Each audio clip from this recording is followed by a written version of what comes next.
Main apa main? Bismillahirrahmanirrahim. Assalamualaikum warahmatullahi wabarakatuh. Waalaikumsalam warahmatullahi wabarakatuh. Ustaz dah masuk. Bismillah. InsyaAllah kita akan sambung daurah kita untuk siri yang ketiga ini pada sesi petang. Sebelum kita mulakan majlis ini, kita buka majlis dengan kitab Al-Fatihah. A'udzubillahi minasyaitonir rajim. Bismillahirrahmanirrahim. Alhamdulillahirabbil alamin arrahmanir rahim. Maliki yaumiddin. Iyyaka na'budu wa iyyaka nasta'in. Ihdinas siratal mustaqim. Siratal ladzina an'amta 'alaihim ghairil maghdubi 'alaihim waladdallin. InsyaAllah tanpa melengahkan masa lagi, saya menjemput Ustaz Syakir untuk menyambung semula daurah kitab Al-Qawl Al-Tam. Jadi tafadhal Ustaz. Khairu ma wa khairukum bihi tahiyatan Islam. Tahiyatan bisalam. Assalamualaikum warahmatullahi wabarakatuh. Ila hadrati Sayyidina wa Habibina wa Syafi'ina Muhammadin sallallahu alaihi wasallam wa ila arwahi abaihi wa ikhwanihi minal anbiya'i wal mursalin salawatullahi wassalamuhu alaihi wa alaihim ajma'in wa ala ali kulli wa sahabati wal qarabati wa tabi'in wa tabi'it tabi'in bi ihsanin ila yaumiddin wa ila arwahi walidina wa muallimina wa zawil huquqi alaina ajma'in wa khususan ila hadrati al-imam al-muhaqqiq al-habrul humam Syihabuddin Ahmad Abul Fathi Muhammad ibn Ahmad Ibnul Imad ibn Yusuf al-Masri al-Afasi wa Datuk Syekh Haji Zakaria bin Haji Ahmad Wan Besar wa Syekhul Islam Alamal Ulama Ul-A'lam Al-Humam Al-Muhaqqiq wal Imam Al-Mudaqqiq Alamatul Yamani wa Mafkharatul Zamani Syekhu Masyayikhina Jamaluddin Abi Sulaiman As-Said Muhammad bin Abdurrahman bin Hasan Ibn Abdul Bari Al-Ahdal rahimahumullahu ta'ala wa askanahum fasiha jannatihim. Syai'ul lillahi lahumul Fatihah. Bismillahirrahmanirrahim. Alhamdulillahirabbil alamin. Arrahmanirrahim. Maliki yaumiddin. Iyyaka na'budu wa iyyaka nasta'in. Ihdinas siratal mustaqim. Siratal ladzina an'amta 'alaihim ghairil maghdubi 'alaihim waladdallin. Amin. Bismillahirrahmanirrahim. Hamdalillahi wassalatu wassalamu ala Rasulillah wa ala alihi wa sahbihi wa ba'. Innahu ala kulli syai'in qadir wa bil ijabati jadir. Amin ya rabbal alamin. Qala al muallifu rahimahullahu taala wa nafa'ana wa iyyakum bi ulumihi fid dharaini. Amin ya rabbal alamin. Kata pengarang kitab 81. Disunatkan bagi munfarid. Munfarid artinya sembahyang seorang, membaca surah-surah yang panjang. Disunatkan bagi munfarid yang sembahyang seorang diri, bahawa ia membaca daripada surah-surah yang panjang dan yang sederhana, dan membaca semua zikir-zikir dalam rukuk dan sujud dan lain-lain lagi. Dobit situ. Adapun solat berjemaah disunatkan membaca surah yang pendek-pendek, kerana berjemaah itu disunatkan ringkas. Tapi nanti tengok ada masalah lain pula lepas ni. Tapi bagi munfarid sunat membaca surah yang panjang-panjang ataupun yang sederhana panjang. Dan berkata pengarang kitab Tatimah dan lain-lain lagi, makruh hukumnya bagi imam memanjangkan bacaan melainkan jika disukai oleh para makmum dengan demikian. Nampak? Dalam kitab At-Tatimah, makruh hukumnya imam memanjangkan bacaan, melainkan maksudnya tak jadi makruh jika disukai oleh para makmum. Mana kalau kesimpulannya kita boleh buat, bila makmum tu suka imam baca panjang, hukumnya tak makruh, harus. Tapi kalau makmum tak suka imam baca panjang, hukumnya makruh imam buat macam tu. Okey. Dan sungguhnya telah dinaskan oleh Al-Imam Syafi'i rahimahullah atas demikian di dalam Kitabul Ni kitab karangan Imam Syafi'i, Kitab Dalam mazhab kita Imam Syafi'i, dalam ilmu fiqh, ini kitab paling tinggi sekali. Kitab paling tinggi sekali. Siapa dapat mengaji kitab Al ni kira dia alim solah. Maka berkata ia, wajib bagi imam bahawa mentakfifkan, meringankan. Ni kata Imam Syafi'i, wajib bagi imam, bukan sunat dah, wajib. Wajib bagi imam bahawa mentakfifkan, meringankan sembahyang dan menyempurnakannya. Melainkan maksud menyempurnakan itu bacaan zikirnya akmal. Macam kita dah bicara pagi tadi. Jangan pula bacaan zikir tu ringkas. Yang tu akmal. Adapun surah ringkas, surah yang pendek. Melainkan apabila sembahyang ia dengan jemaah yang ramai dan ia mengetahui hal mereka sukakan bacaan yang panjang. Ada istisna sini, maknanya ada melainkan, ada pengecualian. Kecuali kalau jemaah yang ramai-ramai tu suka kepada bacaan yang panjang. Maksudnya majoriti jemaah suka baca panjang. Maka pada ketika itu barulah disunatkan memanjangkan bacaannya. Dan jika diketahui oleh imam bahawa para makmum sukakan bacaan yang panjang, tetapi masjid terbuka kepada orang ramai, masjid tu masjid tepi jalan ke apa, orang ramai, orang musafir singgah ke apa ke, dengan sekira-kira mungkin ada orang lain datang setelah imam itu masuk berjemaah dengan mereka, maka dengan keadaan ini pun hendaklah ia meringankan sembahyangnya juga dan janganlah memanjangkannya. Bagi masjid yang dikunjungi oleh orang yang bukan mastautin, sama ada orang bermusafir ke orang yang singgah ke, jadi masjid yang jenis masjid terbuka, maka wajib atas dia meringankan bacaan. Kalau masjid yang memang masjid kawasan kita dah, masjid di pondok, di madrasah, dan jemaahnya suka bacaan panjang, sunat baca panjang. Boleh faham? Dia macam tu. 82. Ada yang maksud kat sini juga, contohnya macam RNR. Dia ada istilahnya masjid watan dengan masjid ghairu watan.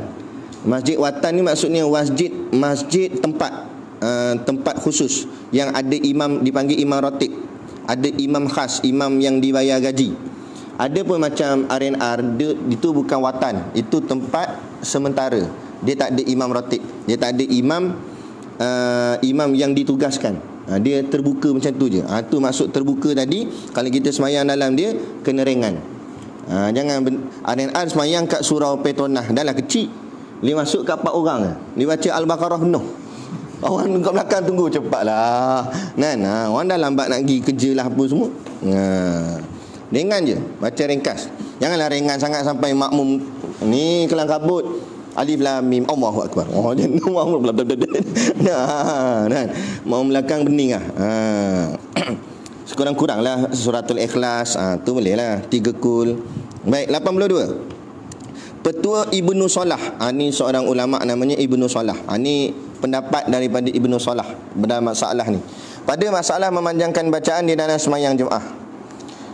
Tersebut di dalam fatwa Syekh Abu Amrin bin As-Salah. Ni nama dia. Ibnu Salah tu ni nama dia, Syekh Abu Amrin bin As-Salah. Jika para makmum yang hadir dalam semayang jemaah itu sukakan bacaan panjang, kalau makmum yang datang tu ramai yang suka bacaan panjang, melainkan seorang dua sahaja yang tidak suka dipanjangkan bacaan, sama ada kerana dia sakit atau sebagainya, maka hendaklah ditilik lebih dahulu. Ditilik maknanya tafsil, maknanya cek dulu, terperinci. Maksudnya tengok dulu, jika kehadiran orang seperti ini balik kepada mana?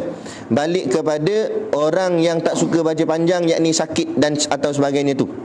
Jadi kalau orang yang datang yang tak suka baca panjang ni sebab dia sakit dan sebagainya tu, kalau orang seperti ini sekali dua sahaja datang berjemaah di tempat itu, maksud sekali dua artinya tidak kerap, sekadang-kadang dia datang, maka hendaklah sembahyang itu ditakfifkan, diringankan.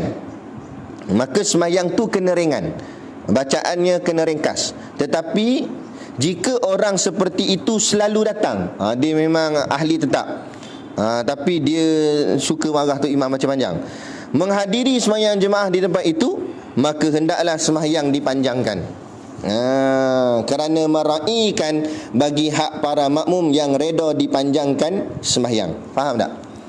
Okey, kita simpulkan balik situasi ni. Bagi pendapat Ibnu Salah, dia sembahyang kat satu masjid, lepas tu adalah makna satu dua ni segelintir kecil. Ada segelintir kecil tak suka baca panjang, maka kena tengok orang yang segelintir kecil tak suka baca panjang ni, dia selalu datang ke kadang-kadang datang. Kalau dia kadang-kadang datang, masa dia datang tu kita ringankan. Masa dia tak datang, kita baca panjang. Sebab jemaah yang lain suka baca panjang.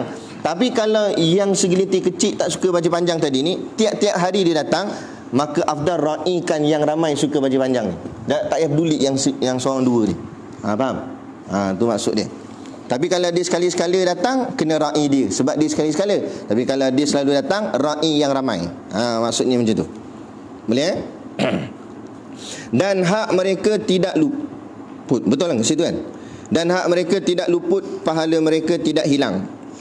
Dengan sebab kehadiran seorang dua itu yang tidak sukakan sembahyang itu dipanjangkan. Ini maksudnya kalau sembahyang tu kita ringankan bacaan dia, tapi orang yang biasa suka baca panjang tu tetap pahala dia macam dapat baca panjang. Tak dikurangkan sedikit pun, tak luput. Dan berkata Imam An-Nawawi, kemudian Imam Nawawi mentahqiq. Mentahqiq ni maknanya menguatkan lagi pandangan Syekh Abu Amrin bin As-Salah ini, dan huraian Ibnu Salah pada masalah ini adalah baik dan jelas. Maknanya ada sokongan daripada Imam Nawawi. Imam Nawawi ulama besar. Bila ulama besar sokong fatwa Syekh, maka fatwa ni dipuji syarak lah. Gitu. 83. Disunatkan bagi imam menunggu orang yang hendak masuk sembahyang di belakangnya. Jika imam berasa di dalam rukuknya atau tasyahud akhirnya, dua tempat ni dia tak sebut tempat lain. Maknanya tempat untuk tunggu orang dua sahaja. Satu rukuk, satu tasyahud akhir. Tasyahud awal tak ada, sujud tak ada. Ada orang yang hendak masuk sembahyang di belakangnya, maka disunatkan baginya menunggu orang itu mengikut mazhab. Maksud mazhab sini mazhab kita, mazhab Imam Syafi'i. Jadi bila disebut mengikut mazhab, boleh jadi berlaku khilaf pada mazhab yang lain, dengan beberapa syarat seperti berikut. Ada syarat dia pula nak tunggu tu. Semua sekali ada berapa? 7. Yang pertama, jangan bersangatan lama masa menunggunya. Jangan lama sangat tunggu tu, kat setengah jam tunggu. Jangan lama sangat. Sekira-kira sahaja. Sekira-kira macam mana? Kita tasbih ambil yang paling tinggi. Tasbih paling tinggi berapa? 11. Tasbih 11 tu. Kalau dia tak masuk kat lepas 11, angkat je lah kepala, i'tidal. Yang kedua, jangan membezakan di antara orang-orang yang hendak masuk itu, samakanlah di antara orang syarif mulia atau tidaknya. Maksudnya jangan tunggu tu sebab membeza-bezakan orang. Rukuk-rukuk, oh budak pra tunggu geng aku. Tunggu, geng pondok. Tak payah sampai orang. Cepat-cepat, tak mau. Jangan ada beza-beza. Ni geng dia tunggu, bukan geng dia tak nak tunggu. Tak mau. Kalau macam tu tak elok lah. Bukanlah tak sah sembahyang, jadi tak elok. Yang ketiga, hendaklah penungguan. Bahasa dia, penungguan itu dengan qasad taqarrub, menghampirkan diri kepada Allah Ta'ala, bukan kerana perhubungan kasih mesra kepada makhluk. Dan tunggu tu kerana kita nak mendekatkan diri kita kepada Allah Ta'ala. Maknanya rukuk tu selain daripada tempat sujud, tempat rukuk juga adalah tempat yang dekat kepada Allah. Dalam rukun sembahyang, yang paling dekat dengan Allah sujud, kedua dekat rukuk. Okay. Jadi kita rukuk lama tu bukan sebab kasih ke kawan tu, tapi rukuk lama tu sebab kasih ke Allah. Kena qasad begitu, niat hati dia. Sebab apa? Sebab kan kita tengah semayang, mana boleh tiba semayang kasih ke makhluk. Semayang kasih ke Allah lah. Kita tengah menghadap Allah. Kan? Yang keempat, tidak takut luput waktu dan terkeluar semayang daripada waktunya. Dia dalam semayang ujung-ujung, tunggu pula kawan, rukuk-rukuk habis waktu. Dan jika ditakuti, dikhawatiri, maka ditilik jika pada semayang Jumaat. Maknanya kalau pada semayang Jumaat, dia kata haram atasnya yang demikian kerana mengeluarkan Jumaat daripada waktunya boleh meluputnya. Maksudnya bukanlah tak boleh tunggu kalau dalam semayang Jumaat, tapi kalau waktu Jumaat tu sudah singkat, maka haram kita tunggu dalam rukuk tu, sebab waktu Jumaat singkat. Dan kerana inilah telah menyebut al-ashab jika tidak tinggal daripada waktu Jumaat melainkan sekadar masa yang dapat menunaikan di dalamnya perkara yang wajib seperti 2 khutbah dan sembahyang 2 rakaat, nescaya wajib atasnya meringkaskannya. Dan sepatutnya sembahyang Jumaat ini memang ringkas. Sebab itulah Allah buat daripada zuhur 4 jadi 2 je. Nak ajar kita sembahyang Jumaat tu kena buat dengan ringkas. Semua serba-serbi ringkas. Khutbahnya ringkas, solatnya pun ringkas. Sebab apa? Sebab sembahyang waktu lain dia tak wajib jemaah. Jadi orang yang ada masa sunatlah berjemaah. Ada orang mungkin dia ada kerja, jadi dia tak dapat jemaah, boleh pergilah. Tapi kalau Jumaat, kerja ada ke tak ada kerja, wajib Jumaat. Jadi kadang-kadang orang tu ada hal mustahak. Kita pergi lambat-lambat dalam Jumaat, kita panjang lebar apa semua, akan menyebabkan orang tadi jadi susah. Sebab tu Jumaat kena ringkas. Khutbah ringkas, solat pun ringkas. Kan? Itu. Baik, yang ke berapa? 1, 2, 3, 4, 5. Janganlah orang yang hendak masuk semayang itu daripada orang yang kebiasaannya lambat. Tahu dah ni geng-geng masbuk ni. Kan? Semayang, oh ini persatuan ni, presiden dia pula tu. Persatuan masbuk. Kan? Kalau orang tu memang jenis biasa lambat, tak payah ra'ikan dia. Tak payah ra'ikan dia sebab dia memang biasa lambat dan melewat-lewatkan takbiratul ihram. Kita tengah tunggu dia rukuk ni, dia domok minyak wangi dulu, ambil kayu sugi nonyoh dulu. Setting serban lah, apalah. Aduh, kalut situ. Kain melekat ikat dah tadi, buka balik. Ambil kain ikat tu, lekat kepala dia tu. Menyusahkan orang. Sehingga kepada rukuk imam dengan kerana was-was atau malasnya, atau lembabnya. Ini sebab dia malas lah, sebab dia lembab, tak payah tunggulah, tak payah ra'i. Dan orang yang seperti demikian janganlah menunggunya, tak payah tunggu. Lagi 6, hendaklah orang yang hendak masuk itu daripada orang yang dipercayai mendapat rakaat dengan sebab sempatnya rukuk dengan imamnya. Mana kita tunggu dia, kita yakin dia sempat rukuk dengan kita. Dan jika ia bukan daripada orang yang dipercayai mendapat rakaat, maka janganlah menunggunya sama sekali, kerana tunggunya tidak ada faedah baginya. Dia yang ke-6 ni, yang ke-5 lebih kurang. Kalau orang tu kita tahu dia jenis memang dia tak sempat lah rukuk dengan kita sebab dia ni suka buat benda lain dulu sebelum nak masuk semayang, jadi tak payah tunggu sebab tak ada faedah kita tunggu dia. Itu maksud dia. Yang ke-7, hendaklah sembahyang orang yang hendak masuk itu terkaya daripada qada. Dan jika sembahyangnya berkendak kepada qada seperti sembahyangnya kerana hormat waktu, maka janganlah tunggunya. Kalau kita tahulah, kalau kita tahu orang yang nak masuk sembahyang tu adalah dia nak sembahyang qada, atau dia nak sembahyang, dia dah sembahyang dah tapi dia nak sembahyang lagi, atau sembahyang iadah, sembahyang tambah, orang macam tu tak payah ra'i, sebab dia pun dah sembahyang dah. Itu. Tapi kalau kita tahu, tak tahu tak apa. Yang ke-84, makruh memanjangkan bacaan kerana tujuan meramaikan jemaah.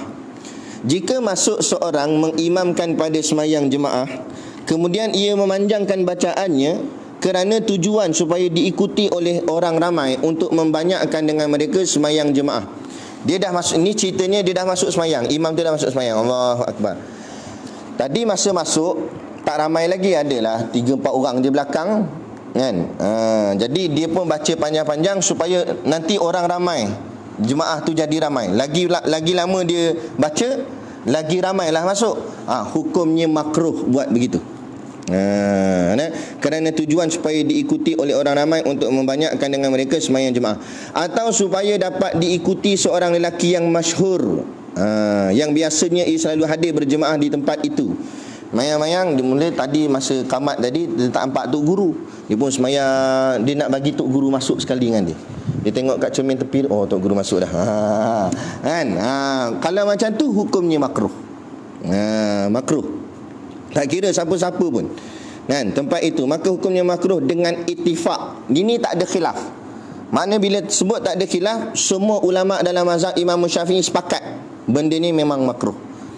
Semua as-sahab, semua as-sahab ni, maksud as-sahab ni ulama-ulama dalam mazhab Imam Syafi'i, terutama ulama yang awal.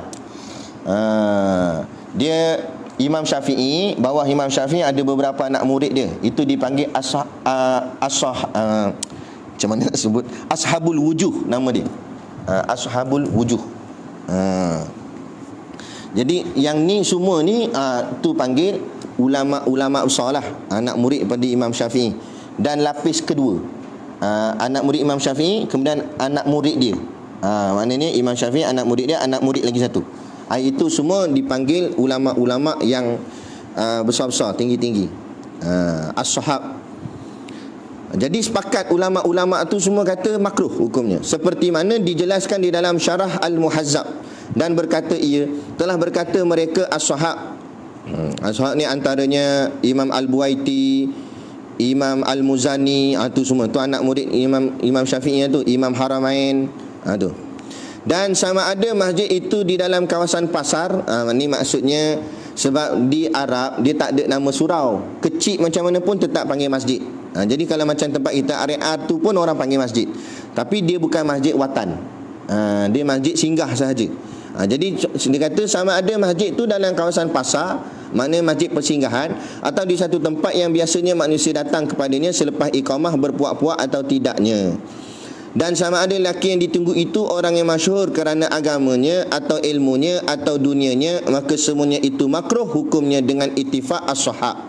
Kerana berdasarkan umum sabda Nabi SAW, idza shalla ahadukum bin nasi falyukhaffif. Artinya apabila salah seorang daripada kamu menjadi imam di dalam sembahyang kepada orang lain, maka hendaklah ia takhfifkan, ringankan sembahyang itu. Sebab bila dia sengaja baca panjang-panjang sebab nak tunggu orang masuk, orang yang ikut dia sembahyang tu jadi berat lah, tunggu lama. Jadi jangan begitu. Sembahyang tak payah peduli orang lain kat belakang. Telah berkata Imam Nawawi, adapun jika imam itu belum lagi masuk sembahyang. Okey, tadi cerita imam tu dah masuk sembahyang. Ini cerita kedua pula, kata Imam Nawawi, kalau orang tu, imam tu belum sembahyang lagi, belum lagi memulakan sembahyang, sedangkan waktu sembahyang telah masuk dan sebahagian daripada makmum telah pun hadir, tapi imam duduk diam lagi tunggu, dan berharap ia, yakni imam, orang ramai akan bertambah datang lagi, dia pun lambat-lambatkan sembahyang sebab nak bagi orang ramai lagi masuk masjid, maka disunat ia imam menyegerakan sembahyang. Maknanya tak boleh juga. Sunat imam segerakan sembahyang, bukan sunat tunggu, sunat segerakan sembahyang. Dan janganlah tunggu mereka, kerana bahawasanya apabila menyegerakan sembahyang itu akan menggemarkan mereka hadir dan bersegera mereka pergi ke masjid pada awal waktunya. Apa maksud di sini? Maksudnya kalau kita sembahyang segera, itu akan mendidik jemaah untuk hadir awal. Tapi kalau kita sembahyang lambat-lambat, kita sekali pergi tengok, oh lambat ni, esoknya apa, dia orang boleh sembahyang lagi. Lambat ni, dia pun selalu kat 20 minit pun sembahyang. Jadi akan mendidik kita jadi lagi lambat nak pergi ke masjid. Itu kata Imam Nawawi. Jadi jangan layan, terus je sembahyang. 85. Kalaulah sembahyang jemaah tidak dapat didirikan pada awal waktu, maka afdal ditakhirkan sembahyang supaya ia dapat berjemaah. Jika sembahyang berjemaah itu tidak dapat didirikan pada awal waktu, contoh kita ada buat kerja gotong royong kat belakang ke apa ke, memang tak dan sembahyang jemaah ramai-ramai waktu tu, sebab semua masing-masing pun baru nak siap mandi lah, lambatlah sikit, pada waktu dah masuk dah, maka afdal, lebih baik ditakhirkan sembahyang, mana dilambatkan sikit sembahyang asal dalam waktu lagi lah, supaya ia dapat sembahyang berjemaah dengan sepenuhnya, supaya kita semua dapat sembahyang jemaah sekali. Gitu. Dan kata kil, bila sebut kata kil, artinya qaul ini dhaif, lemah. Bermula sembahyang seorang diri pada awal waktu itu lebih afdal daripada sembahyang berjemaah pada akhir waktu. Nampak? Kan bercanggah dengan apa yang disebut tadi. Dia kata sini, kata kil ni kata kalau sembahyang seorang diri di awal waktu lagi utama, lebih afdal daripada sembahyang berjemaah tapi akhir waktu. Tapi pendapat ini lemah. Bila lemah bukan pilihan kita. Tetapi jika ia sembahyang awal waktu bersendirian, munfarid, yang ni afdalnya. Kalau dia sembahyang awal waktu seorang-seorang, kemudian dia nampak ada jemaah datang, kemudian ia sembahyang pula serta jemaah, maka itulah yang paling baik sekali untuk menghasilkan fadilat jemaah. Dia dah sembahyang seorang, lepas tu bila nak keluar masjid, tiba datang ramai-ramai nak sembahyang jemaah, dia pun sembahyang sekali lagi dengan jemaah tu. Itu dipanggil solat i'adah, solat tambah. Dan itu dipuji syarak. maka dia akan dapat fadilat berjemaah. Solat i'adah boleh tambah sekali je, bukan banyak-banyak kali. Maknanya dia dah semayang, lepas tu i'adah sekali lagi. Sekali tu je. Jangan i'adah. Tak boleh. Sekali je. Baik, 86. Disunatkan bagi makmum menegur imam jika ia membaca salah. Okey, yang ni berlaku khilaf dengan kita belajar sebelum ni. Kita tengok balik. Disunatkan bagi makmum, sunat bukan wajib. Makna makmum sunat tegur. Kalau tak nak tegur pun dia tak berdosa. Disunatkan bagi makmum menegur apabila didapati imamnya salah pada bacaan ayat, seperti mana disunatkan demikian bagi orang yang salah bacaan di luar sembahyang. Hukumnya sama, tegur orang dalam sembahyang dengan luar sembahyang. Kalau orang luar sembahyang, dia tengah baca Quran, dia salah baca, kita tegur, betulkan bacaan dia. Sama hukum dia kata. Dan berkata al-mutawalli, dan janganlah makmum itu menegurnya selama ia imamnya mengulang-ulangkan bacaannya sehingga diam ia. Yakni apabila imam itu berhenti daripada mengulanginya, barulah boleh makmum menegurnya. Masa imam tu tengah terkial-kial cari alladhi,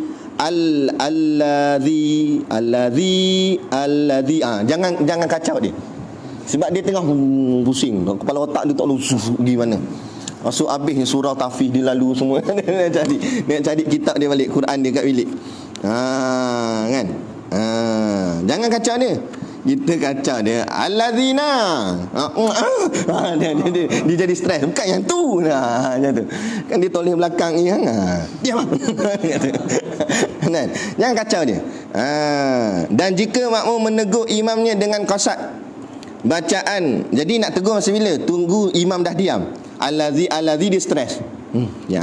Masa tu baru kita sambung bacaan dia. Dan jika makmum menegur imamnya dengan qasad bacaan, nescaya tidaklah batal semayangnya. Demikian juga dikasadkan menegur dan menegur dan bacaan. Okey, baik. Ada 3. Dia kata, 1, kita tegur dengan qasad bacaan. Maksudnya kita qasad zikir macam sebelum ni. Kita niatkan kita baca tu zikir. Itu yang pertama. Yang kedua, dia qasad dua-dua. Qasad bacaan dan qasad tegur. Boleh juga. Kemudian yang ketiga dia kata, dan jika dikasadkan menegur dan bacaan atau diitlakkannya. Diitlak ni maksudnya semata-mata. Semata-mata tegur. Walaupun dengan qasad semata-mata menegurnya. Mana dia tegur bukan nak dia tak niat bacaan, tapi dia niat tegur. Memang dia niat tu tegur.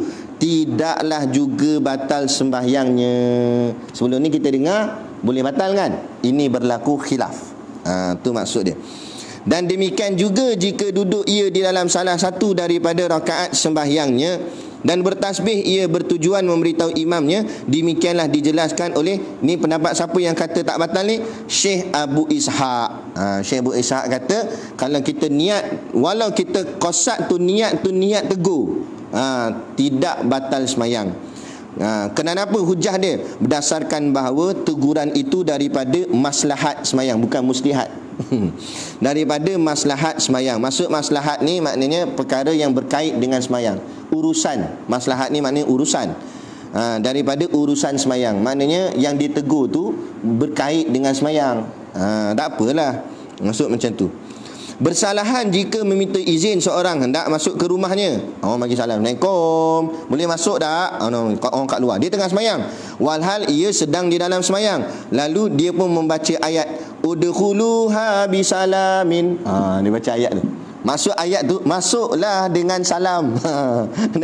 Maka jika qasad bacaan atau jawapan serta bacaan diitlakkannya, maka tidaklah batal sembahyangnya. Maksudnya kalau dia niat itu niat membaca ayat, tak batal.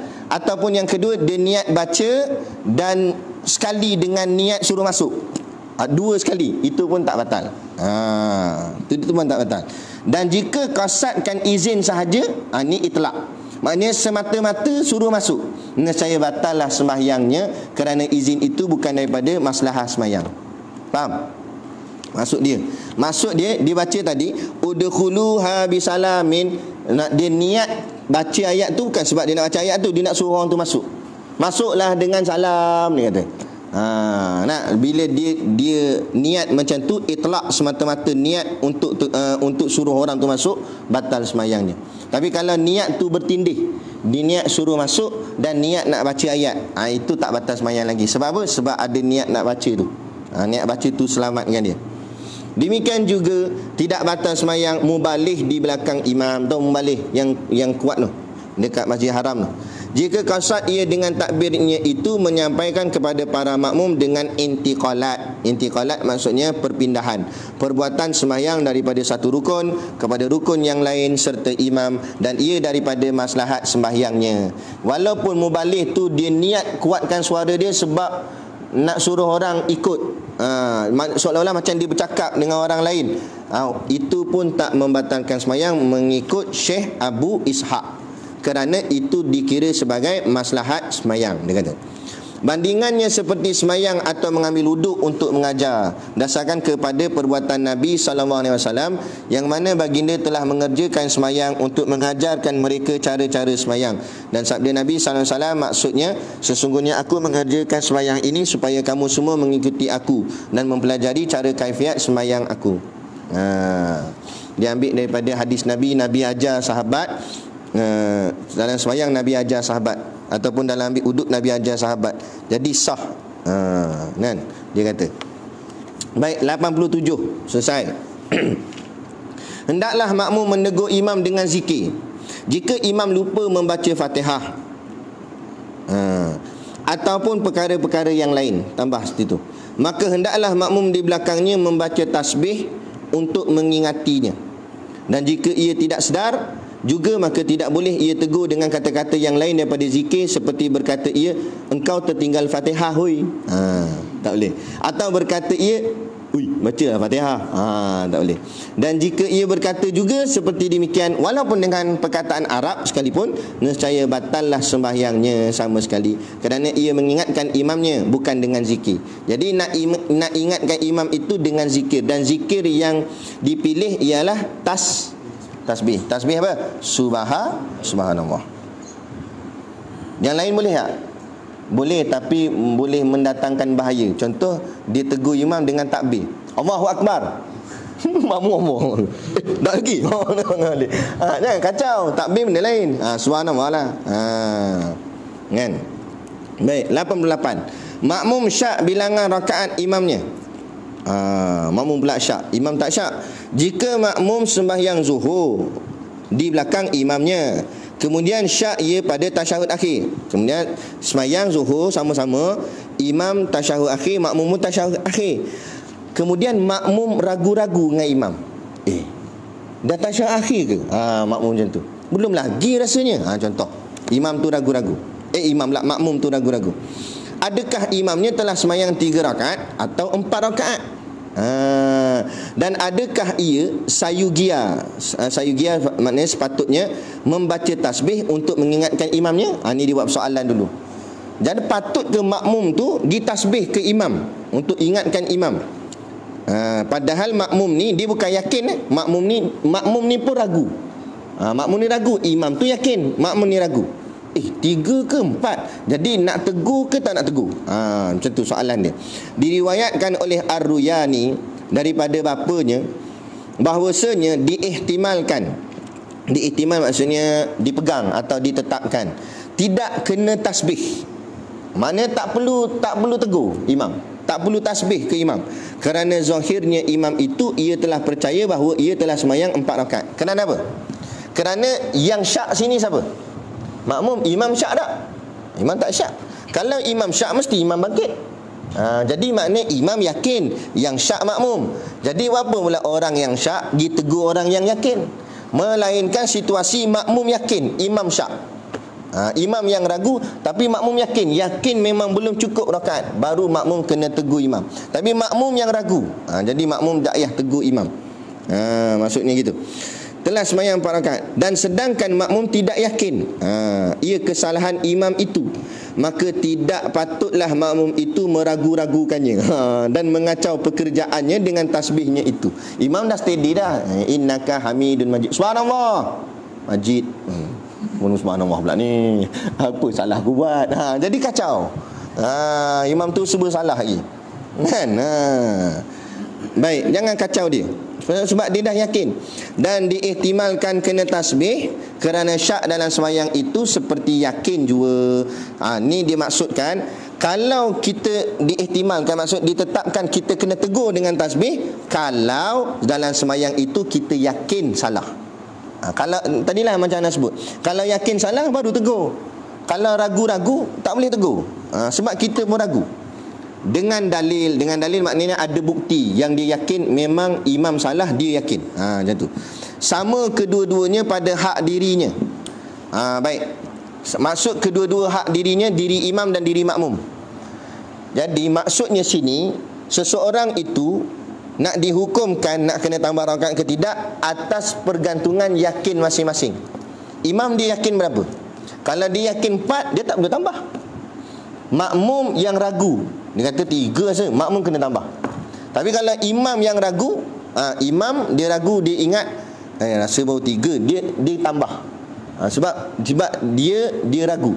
Yang makmum yakin dah cukup, maka makmum kena buat apa? Ikut imam ke jangan? Masalah ni dah pernah dibicarakan dalam ni. Imam naik, imam yang ragu sebenarnya dah cukup 4. Imam dia ragu, dia tambah 1 rakaat jadi 5. Makmum ni yakin imam tu dah betul 4. Jadi makmum nak ikut naik dengan imam ke nak buat macam mana?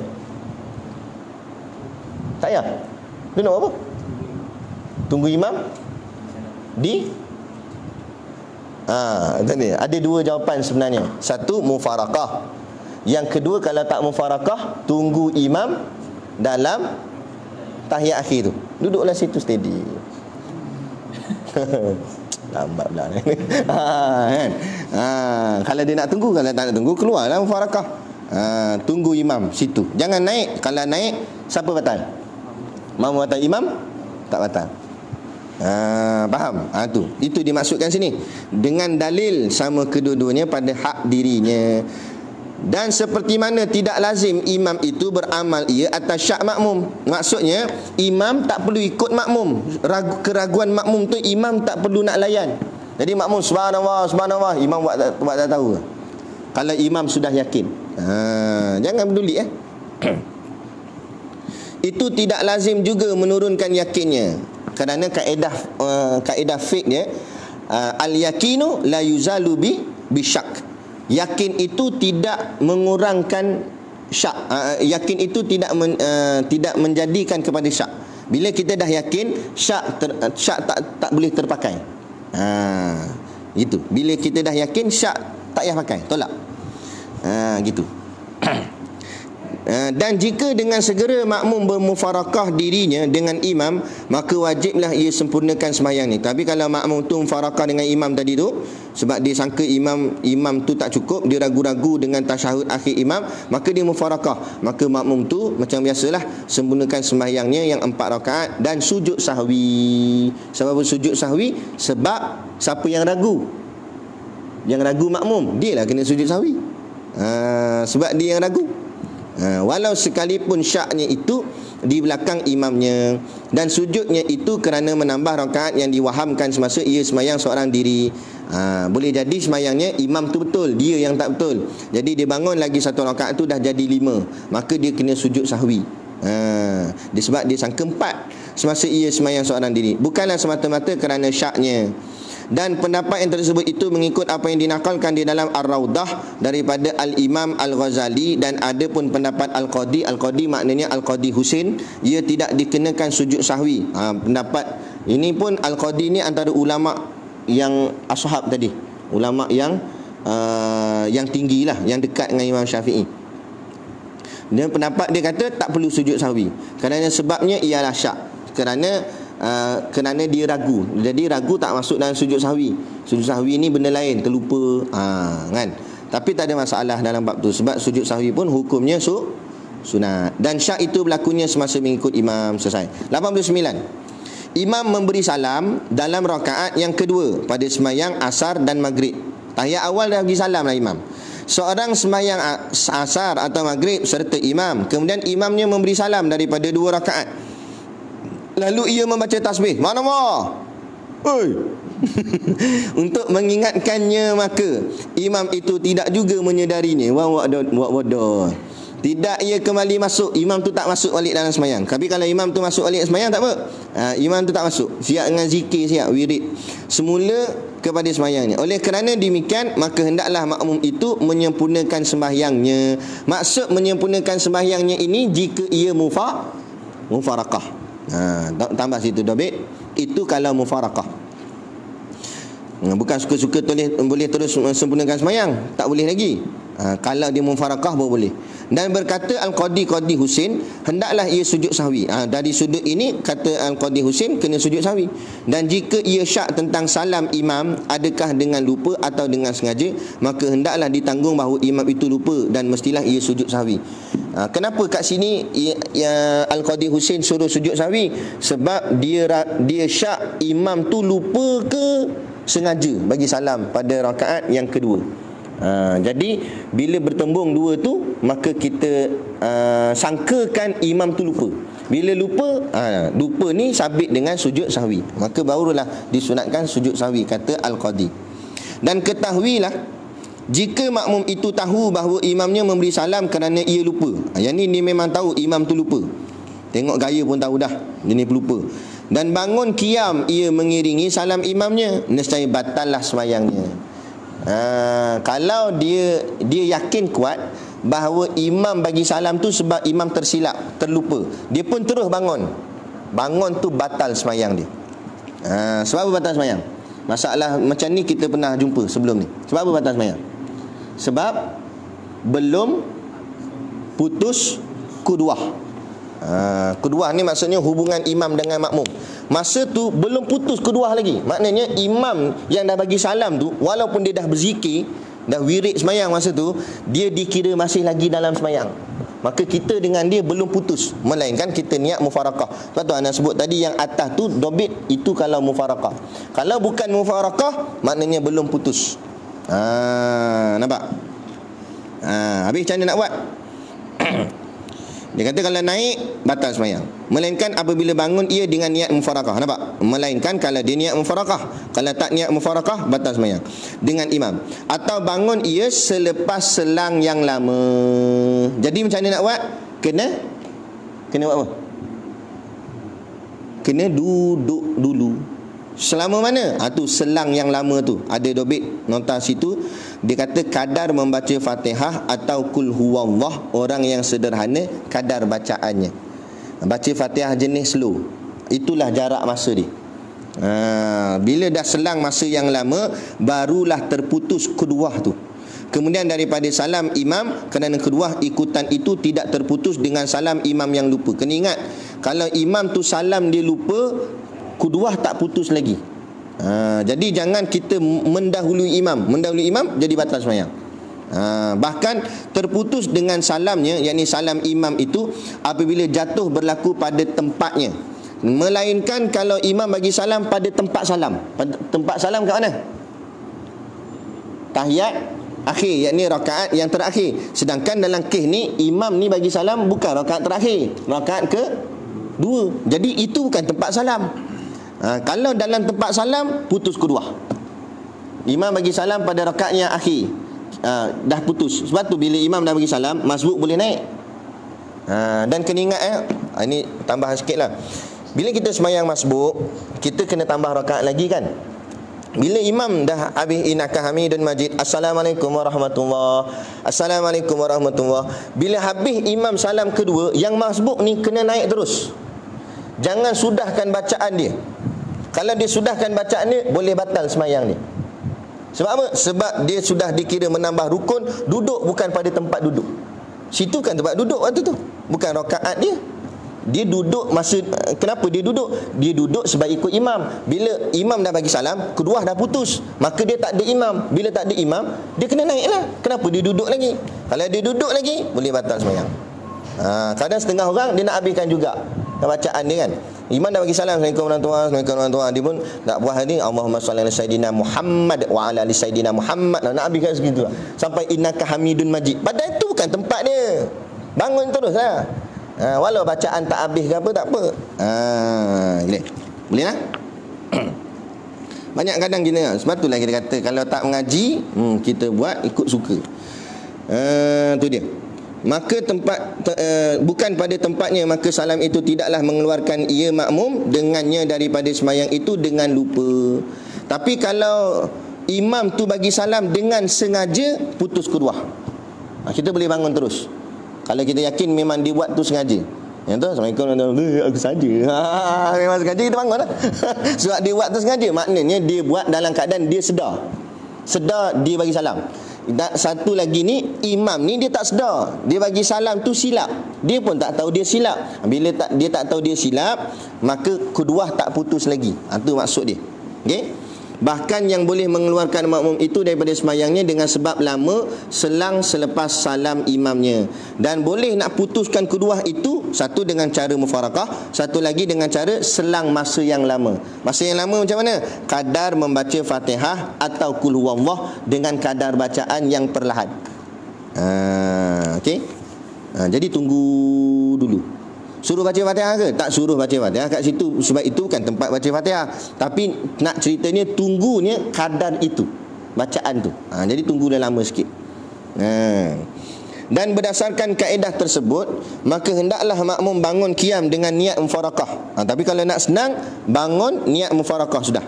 Senang, putus terus dengan imam itu. Ataupun biarlah selang lama sedikit, selepas selama imam itu barulah ia bangun selesaikan sembahyangnya. Okey. Imam dah silap lagi salam, kita pun duduk lagi tunggu lama. Cuit kawan dia, dah kot dia bangun dah. Sekira-kira lah, tak payah ikut orang lain kita. 90. Makmum mendapati imam setelah selesai mengerjakan sebahagian daripada sembahyang. Ini masbuk. Jika seorang makmum mendapati imam yang telah mengerjakan sebahagian daripada sembahyang, maksudnya makmum masuk tengok imam dah sebahagian besar, dia dah terus sembahyang, maknanya mungkin dah 2 rakaat ke apa ke, maka makmum terus mengangkat takbiratul ihram dan sembahyang ia seorang diri. Makmum belakang ni dia masuk dalam barisan, tapi dia sembahyang niat seorang diri dulu dengan segera. Kemudian dia sembahyang tu cepat-cepat, laju-laju, menghabiskan bahagian-bahagian sembahyang yang telah didahului dengannya oleh imam. Apa yang imam dah buat, dia buat cepat-cepat, dia kejar. Sehingga ia mendapat imamnya, sampailah dia dapat kat tempat imam tu ada, maka berniat ia masuk sertanya. Masa tu dia masuk niat ikut imam. Macam tu dia buat, yakni berniat masuk berjemaah dengan imam itu, dan terus menyempurnakan sembahyangnya serta imamnya. Lepas tu dia ikut imam sampai ke sudah, maka haruslah hukumnya, maksudnya boleh mengikut pendapat kaul yang azhar. Nanti kita akan belajar berkenaan dengan kaul dalam masalah fiqh. Kaul yang azhar ni maksudnya pendapat Imam Syafi'i ada banyak. Imam Syafi'i pendapat dia sendiri, tapi ada pendapat 1, pendapat 2, pendapat 3, dan pendapat tu paling kuat dalam pendapat dia sendiri. Itu dipanggil kaul yang azhar. Itu maksud kaul yang azhar. Bukan pendapat orang lain, pendapat Imam Syafi'i sendiri, tapi yang paling Imam Syafi'i kuatkan. Macam tu. Inilah pendapat kaul yang azhar. Jadi boleh, sebab ni kaul yang azhar, cuma orang tak buat lah. Dan mengikut pendapat yang afdal, tapi yang afdal, yang lebih utama atau lebih baik, bahawa bertakbiratul ihram ia bersama imam. Dia takbir sama dengan imam, dan sempurnakan mana-mana bahagian yang luput itu selepas salam imamnya. Maknanya macam biasa kita buat semayang ikut imam, bila imam dah bagi salam baru kita sudahkan apa yang belum sudah. Kerana ini ada sirahnya, ada kisahnya. Kerana para sahabat radhiyallahu anhum adalah mereka itu apabila didahului oleh imam, bila sahabat lambat, dengan sebahagian semayang mereka bertakbiratul ihram dengan bersendirian, dan semayang mereka bahagian-bahagian yang luput itu daripada mereka, dan apabila mereka mendapati imam terus mereka berniat masuk berjemaah sertanya. Kenapa tadi kaul tadi dikatakan kaul yang azhar? Imam Syafi'i benarkan sebab sahabat dulu buat macam tu. Bila sahabat lambat, dia semayang cepat-cepat, lepas tu dia terus masuk dengan imam kat tempat yang bersamanya dengan imam tu. Sehingga datanglah sahabat Nabi nama Muaz bin Jabal radhiyallahu anhu berjemaah dengan Nabi sallallahu alaihi wasallam. Maka mendapati Nabi mendahuluinya. Muaz datang lambat, Nabi dah dahulu dah semayang dengan sebahagian semayang, maka bertakbiratul ihram ia serta Nabi SAW. Dan apabila Nabi SAW memberi salam, bangunlah Muaz. Maknanya Muaz buat yang macam kita buat sekarang ni, menyempurnakan segala bahagian yang ia luput daripadanya. Maka perbuatan Muaz itu disampaikan kepada Nabi SAW. Sahabat-sahabat lain tengok Muaz buat benda pelik. Sebab sebelum-sebelum ni sahabat semua buat yang macam awal tadi tu. Sahabat pun pergi ngadu ke Nabi. Maka sabda Nabi SAW, sesungguhnya Muaz telah meletakkan satu sunnah bagi kamu semua. Kata Nabi, apa yang Muaz buat tu satu sunnah. Maksudnya satu sunnah erti di sini satu ikutan. Yang maknanya satu benda yang kamu kena ikut atau boleh ikut. Maka hendaklah kamu semua amalkannya. Dan hadis ini telah dibawa oleh Ibnu Ar-Rifa'ah dalam Kitabul Kifayah. Sebab itulah sekarang kita buat cara yang macam ni. Sebab ini sabit daripada hadis Muaz bin Jabal. Boleh. Tapi kalau nak buat yang cara pertama tadi, harus hukumnya, tetapi tidak afdal. Yang afdal cara yang kedua yang biasa kita buat ni. Ikut imam dulu, imam bagi salam, baru kita sudahkan apa yang belum. Okey? 91. Semayang berjemaah mulai daripada awal terlebih afdal daripada berjemaah dengan imam yang telah mendahului dengan sebahagian semayang. Telah berkata Ar-Ruyani, jika seorang hendak semayang berjemaah dan ia dapati imamnya telah mendahului sebahagian semayang, imam tu dah nak habis dah pun, dah rakaat ketiga dah, dan ia mengharapkan akan hadir jemaah yang lain, tapi dia tengok dekat kolah tu ada orang ramai tengah ambil uduk, maknanya akan datang sekejap gini ada jemaah yang baru yang akan didirikan pada masjid itu juga atau lainnya, atau masjid lain. Maka yang terlebih aula afdal baginya tak usah bertakbiratul ihram mengikut dengan jemaah yang pertama yang dah sudah tadi, yang dah tengah semayang tadi. Bahkan hendaklah bersabar sehingga ditunaikan sembahyang dengan sempurna serta jemaah. Maknanya tunggu jemaah kedua. Lebih baik ikut jemaah daripada awal daripada masuk jemaah tengah-tengah kalau ada jemaah lain. Kalau tak ada, tunggu. Tak ada tu baik semayang ni tadi. Dan apa yang dikatakan oleh Ar-Ruyani ini, jika ia memendekkan atas semayang jemaah yang pertama sahaja, maka jika ia dapat semayang serta dua kumpulan jemaah itu, maka sesungguhnya ia telah menghimpun di antara dua fadilat jemaah. Ini satu pendapat daripada Imam Ar-Ruyani. Dia kata kalau semayang pertama tadi ringkas, mungkin semayang tu bacanya cepat-cepat je ke. Jadi kalau ada jemaah kedua, sunat dia ikut jemaah kedua tu pula, supaya membanyakkan lagi pahala jemaah dia. Itu panggil solat i'adah, solat tambah. Ini jika kita berkata bahawa orang yang bersembahyang jemaah itu disunatkan mengulangi ia baginya. Tapi syarat kalau kita berpegang pada pendapat sunat i'adah, sunat tambah sembahyang. Tapi ada satu pendapat kata tak sunat, makruh. Jadi ada dua pendapat. Satu kata sunat kita ulang lagi semayang, ada satu lagi pendapat kata tak usah ulang semayang. Dan jika kita berkata tidak disunatkan baginya mengulanginya, maka hendaklah ia memendekkan atas jemaah yang kedua. Maksudnya kalau kita berpegang tak ada sunat semayang i'adah, maka kalau ada orang jemaah kedua kita nak ra'ikan dia sebab dia sian semayang seorang, kita pun teman dia semayang, maka semayang tu diringankan, diringkaskan. Tak apalah, tak ada masalah. Itu cuma soal pendapat saja. Tapi nak ceritanya, boleh kita semayang i'adah, tapi syarat sekali saja. Jangan i'adah banyak kali, sekali tu je. Dan sunat, kalau kita tengok kita dah semayang dah ni, tengah wirid, nampak ada orang tu semayang sorang-sorang dia je, maknanya dia tak dapat pahala jemaah, dia dapat pahala seorang. Padahal dia pergi masjid, cuma sebab tadi dia ada hal sibuk, jadi dia datang tu dapat pahala semayang seorang. Kita nak tolong dia, kita pun diri belakang dia, kita semayang jemaah dengan dia, jadilah dia jadi 27. Jadi itu dikira tolong menolong. Sebab berlaku di zaman Nabi, ada seorang sahabat lain datang lambat, dia semayang seorang. Nabi tanya sahabat lain, tak ada siapa ke nak tolong dia? Nabi kata. Lepas tu sahabat-sahabat lain pun diri belakang dia, semayang jemaah dengan dia. Jadi boleh. Tapi imam tak payah ikut lah, imam terus wirid lah dengan imam begitu. Tapi siapa dah baca wirid kan? Semayang dikamatkan dan makmum belum lagi ia tunaikan semayang qadaknya. Jika seorang hadir ke masjid dan semayang dikamatkan, sedangkan ia belum lagi tunaikan semayang qadaknya, dia ada hutang tapi dia tak selesaikan hutangnya lagi, yang wajib atasnya, berkata Imam An-Nawawi di dalam kitab Raudah, disunatkan baginya bahawa ia mulakan dengan semayang qadaknya lebih dahulu. Pendapat Imam Nawawi kata qadak dulu. Sebab qada hutang dengan seorang diri. Maknanya dia sembahyang seorang-seorang dia kat belakang. Dan apabila selesai daripadanya dan sempat mendapati jemaah, maka hendaklah sembahyang ia serta mereka. Sembahyang cepat-cepat, lepas tu terus masuk balik dalam jemaah. Dan kalau tidak, sembahyanglah bersendirian. Kalau tak sempat kejar jemaah, sembahyang seorang-seorang dah. Dan janganlah sembahyang qada di belakang orang yang sembahyang fardu yang tunai. Orang tu tengah sembahyang tunai, kita belakang sembahyang qada, tak boleh. Kerana sembahyang yang qada di belakang orang yang sembahyang tunai, bersalahan ulama pada harusnya. Maksud bersalahan, berbeza pandangan. Ada kata boleh, ada kata tak boleh. Jadi kita nak keluar daripada khilaf, tak payahlah. Memang sembahyang qada mana ada disunatkan berjemaah. Sembahyang qada seorang-seorang lah. Dan sembahyang tunai bagi orang yang ada qada, bersalahan ulama tentang sahnya. Kemudian orang yang sembahyang tunai sedangkan dia ada qada yang belum diselesaikan, ada hutang, maka di situ pun bersalahan ulama, berbeza pandangan ulama tentang sembahyang dia tu sah ke tak sah. Ada kata sah, ada kata tak sah.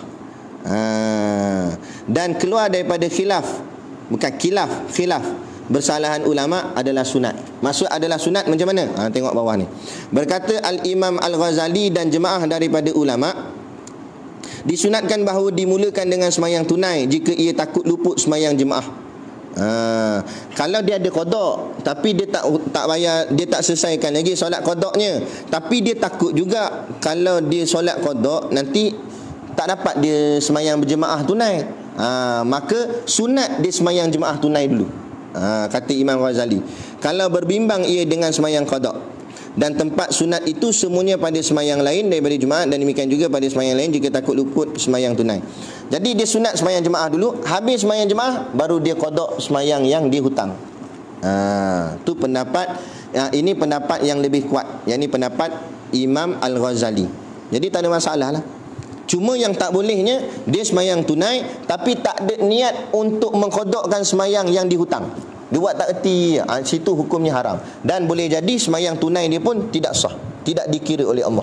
Sebab apa? Sebab hutang ni dia tak nak tanggung. Kena ada niat untuk tanggung hutang. Lepas tu kalau kita ada hutang-hutang dulu, lepas sembahyang kita sembahyang sekali lagi tapi atas nama qada.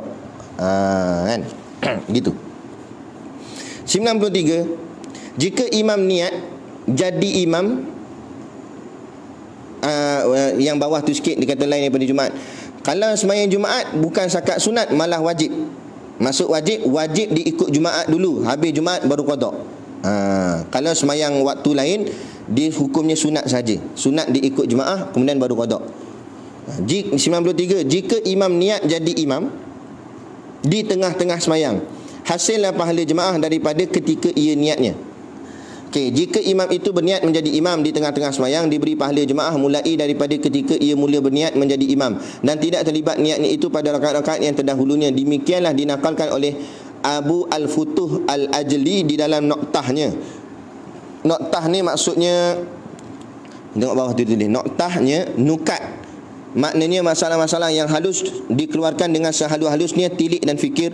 Dan kitab Al-Wasit. Kitab Al-Wasit ni Imam Ghazali ada karang 3 kitab. Satu nama Al-Basit, satu Al-Wasit, satu Al-Wajiz. Wasit ni yang tengah-tengah. Ini karangan Imam Ghazali rahimahullahu ta'ala. Maksud noktah atau nukat itu maksudnya telah dikaji sampai halus-halus, akhirnya itulah jawapan dia. Seolah-olah sama macam muktamad. Sebab tu noktah habis, titik, tak ada dah. Mana ini pandangan yang telah diperhalusi oleh ulama. Bahawa apa? Bahawa dapat pahala jemaah masa imam niat jadi imam. Maknanya kalau dia angkat takbir masa tu dia lupa nak niat imam, tengah-tengah semayang tu baru dia niat imam, masa tu baru dikira pahala jemaah bagi dia. Kalau dalam tahiyat innaka hamidun majid, aku kan imam baru niat jemaah, baru situ baru dapat. Maka dapat tang mana? Assalamualaikum warahmatullahi wabarakatuh, baru dapat pahala jemaah. Yang lain pahala seorang. Faham? Jadi rugilah. Ataupun dia mula-mula tengah semayang seorang, baru orang datang. Jadi di tengah-tengah semayang, masa dekat tengah tu makmum pun masuk, makmum niatkan dia jadi imam, imam ni pun niat jadi imam, maka masa tu baru jadi pahala jemaah. Sebelum tu pahala munfarid. Boleh? 94. Makmum tidak wajib mengikut imam jika ia tinggal bacaan Fatihah pada rakaat yang pertama. Jika imam tertinggal bacaan Fatihah pada rakaat yang pertama dan rukuk ia, maka tidaklah wajib makmum mengikutnya. Jika kita anggapkan dengan harus mengikutnya dengannya pada perbuatan lupa, bahkan ditanggungkan perbuatan itu atas lupa. Dan janganlah mengikutnya pada rukuk itu, kerana rukuk itu tidak dikira baginya, bahkan ia diberi pilih di antara bermufarakah dengan imam itu dan rukuk dan sujud dengan bersendirian, atau menunggu imam sambil berdiri sehingga sujud ia dan berdiri qiyam kepada rakaat yang kedua. Dan apabila ia berdiri dan membaca Fatihah dan rukuk ia imam, maka hendaklah makmum mengikut rukuk sertanya. Dan rakaat ini dikira permulaan semayang bagi imam dan permulaan semayang makmum. Dan apa yang telah dikerjakan oleh imam itu tidak diambil kira dengannya. Jadi kalau imam lupa baca Fatihah, dia rukuk, jangan ikut rukuk. Kita tunggu imam dalam keadaan berdiri, tunggu imam naik rakaat seterusnya, baru kita ikut. Dan apabila sembahyang oleh imam pada rakaat ini dan duduk ia kerana membaca tasyahud awal, rasanya masalah ni macam berulang kan. Kita pernah bicara dah sebelum ni. Jadi imam baca tasyahud awal mengikut anggapannya, itikadnya pada makmum itu, janganlah mengikutnya. Kita jangan ikut sebab tak betul. Imam sangka dia betul. Bahkan hendaklah ia bangun qiyam. Masa ni kita potong imam. Masa ni potong imam, tak batal sembahyang, tak apa. Dan menunggunya dalam keadaan berdiri qiyam. Dan janganlah membaca ia makmum, yakni Fatihah. Jangan baca Fatihah lagi waktu tu. Sebab kalau kita dah baca Fatihah, kita dah potong imam. Jadi tunggu saja dalam keadaan berdiri. Dan jika ia membaca juga, maka tidak dikira bacaannya. Kalau baca, bacaan itu tidak dikira. Tak jadi apa lah. Mengikut salah satu daripada dua pendapat. Dan apabila selesai imam daripada tasyahud awal, kemudian bangun ia dan membaca Fatihah, barulah makmum membaca bersamanya. Dan apabila bangun qiyam imam kepada rakaat yang ketiga, pada anggapannya, iktikadnya, maka tidak boleh makmum terus membaca tasyahud awal. Imam dia bangkitlah, padahal itu baru rakaat kedua. Kita jangan duduk, ikut imam berdiri baginya. Dan jika ia duduk membacanya juga, nescaya batallah semayangnya. Dan jika imam bangun meneruskan semayangnya pada rakaat yang keempat, maknanya imam sudah lebih lah, dia sangka rakaat keempat padahal itu rakaat kelima pada anggapannya, dan duduk ia membaca tasyahud akhir, maka tidak boleh bagi makmum itu mengikutnya pada tasyahud ini. Sebab masa ni belum lagi, imam sangka tu rakaat keempat, padahal sebenarnya tu baru rakaat ketiga. Jadi kita jangan duduk. Bahkan hendaklah ia bangun qiyam dan menunggunya dalam keadaan berdiri jika ia kehendaki, atau bermufarakah dengan imam. Kalau mufarakah lagi senanglah.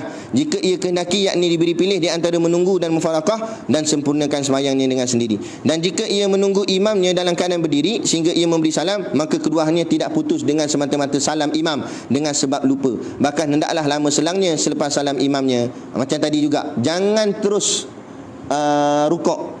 Kan? Dia boleh bangun tapi jangan rukuk lagi. Dia kena tunggu sebab kedua belum putus. Sebab kedua belum putus? Sebab salam imam itu apa? Tidak sengaja. Kalau sengaja, putus kedua. Kalau tak sengaja, tak putus kedua. Faham juga. Dan jika rukuk dan iktidal ia makmum selepas salam imamnya sebelum lama selangnya, serta mengetahui ia bahawa salam imamnya itu dengan lupa, nescaya batallah sembahyangnya. Tapi jika syak ia makmum atau lama selangnya, nescaya terputus kedua ikutannya. Tapi kalau dah selang lama, boleh, sebab kedua dah putus. Dan batallah sembahyang imam itu. Imam punya sembahyang batal sebab dia tak cukup rakaat. Dan wajiblah atas makmum menyempurnakan sembahyang. Makmum selamat dia punya sembahyang. Selesai. 95. Makmum mendapati imam pada sujud, kemudian imam berhadas. Jika makmum mendapati imam, dia ikut semayang sampai dalam sujud pertama daripada rakaat yang pertama atau lainnya, maka sujud ia serta imamnya, kemudian imam berhadas. Tiba-tiba imam berhadas. Maka adakah makmum itu wajib sujud yang kedua atau tidaknya? Maknanya imam dah batal dalam sujud pertama tu. Untuk menjawabnya pada masalah ini ada dua wajah, yakni dua pendapat, dan yang lebih asah. Apa makna lebih asah? Dua-dua pendapat itu sahih, tapi pendapat ini lagi sahih, lagi kuat. Itu maksudnya. Daripada keduanya, ialah tidak wajib sujud yang kedua itu. Dan jika makmum mendapati imam di dalam sujud yang kedua, maka tidaklah wajib ia mengulangi sujud yang pertama itu. Demikianlah mengikut pendapat Al-Amrani. Dan kata Qil, Ni pendapat yang lemah. Wajib diulanginya kerana bahawasanya dua sajadah itu seperti satu rukun sahaja. Maka dengan sebab inilah bahawa duduk di antara dua sujud itu termasuk rukun yang pendek. Macam mana ni? Sebab inilah bahawa duduk di antara dua sujud itu termasuk rukun yang pendek. Okey, baik. Dia kata jika makmum mendapati imam di dalam sujud pertama daripada rakaat pertama atau lainnya, maka sujud ia serta imamnya. Kemudian imam berhadas. Imam berhadas masa sujud pertama tu. Maka adakah makmum itu wajib sujud yang kedua atau tidaknya? Jawapan dia tadi, dia kata tidak wajib sujud yang kedua itu. Kenapa? Dan jika makmum mendapati imam di dalam sujud yang kedua, maka tidaklah wajib. Okey, baik. Sebab dikirakan kedua-dua sujud tu macam satu rukun. Sujud pertama dengan sujud kedua satu rukun. Jadi imam dah batal pada sujud yang pertama, kan? Jadi maknanya pening ni. Dari benda kedua, dan tidaklah wajib sujud yang kedua itu. Dan jika makmum mendapati imam di dalam sujud yang kedua, maka tidak. Yang kedua ni faham. Dan kalau makmum dia dapat dengan imam sujud yang kedua, sujud kedua baru imam batal, maka dia tak wajib ulang sujud pertama, sebab dia dah sah dah sujud kedua tu. Sebab masa tu imam okey lagi, lepas tu baru imam kentut. Tapi kalau imam kentut sujud pertama, dia tak wajib sujud yang kedua. Habis tu nak buat apa?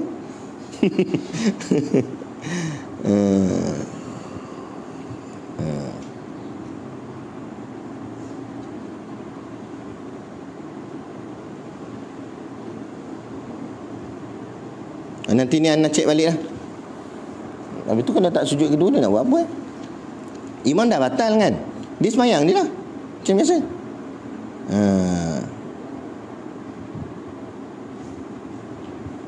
Takkan tak wajib sujud kedua terus bangun? Wajib sujud yang kedua itu. Baik, itu nanti. 96. Imam yang bermazhab Hanafi, ni kena cek dia punya syarah.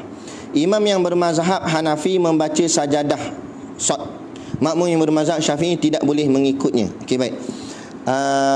Ini berlaku khilaf di antara mazhab. Mazhab Imam Hanafi, surah Shad tu ada satu ayat 24, dianggap itu sebagai ayat sajadah.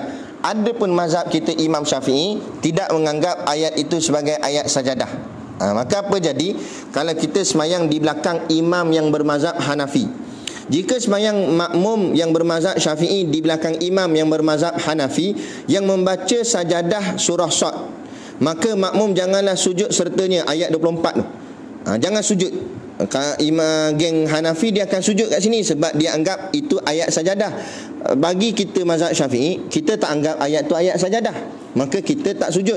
Dan jika ia sujud sertanya, nescaya batallah sembahyangnya.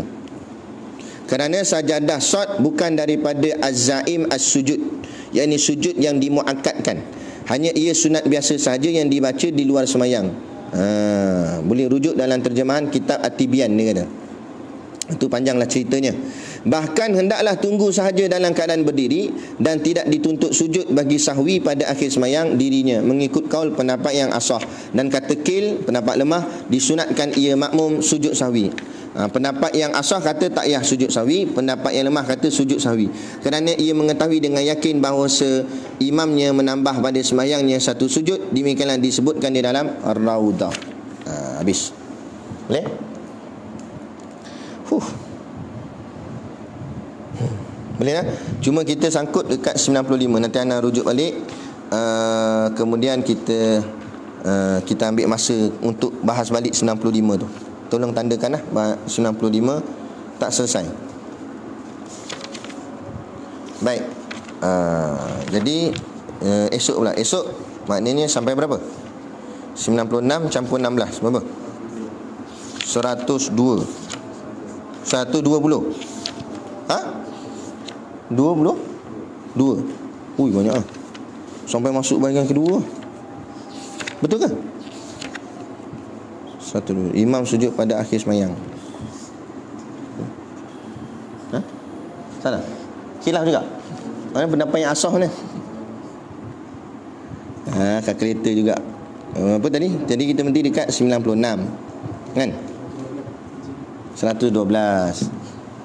Nak cepat habis ni. Sabarlah. 112. 112 masuk bahagian kedua. Okey, baik. Wallahu alam. Al-Fatihah.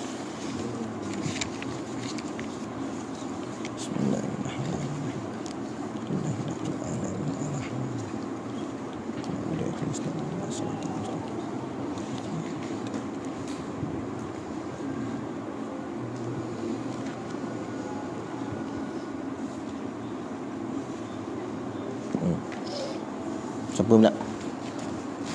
Ahmad.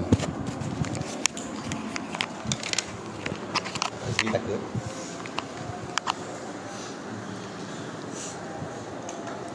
Bismillahirrahmanirrahim. Alhamdulillah rabbil alamin. Wassalamu ala asyrafil anbiya'i wal mursalin wa ala alihi washabbihi ajma'in. Allahumma inna nas'aluka al-'afwa wal 'afiyah wal mu'afata ad-da'imata fid dini wad dunya wal akhirah. Allahumma ahsin 'aqibatana fil umuri kulliha wa ajirna min khizyi dunya wa 'adzabil akhirah. Allahumma inna nas'aluka min al-khairi kullihi ajlihi wa ajlihi ma 'almna minhu wa ma lam na'lam. Rabbana atina fid dunya hasanah wa fil akhirati hasanah wa qina adzabannar. Wa sallallahu ala sayyidina Muhammad wa ala alihi wasallam. Alhamdulillahirabbil alamin.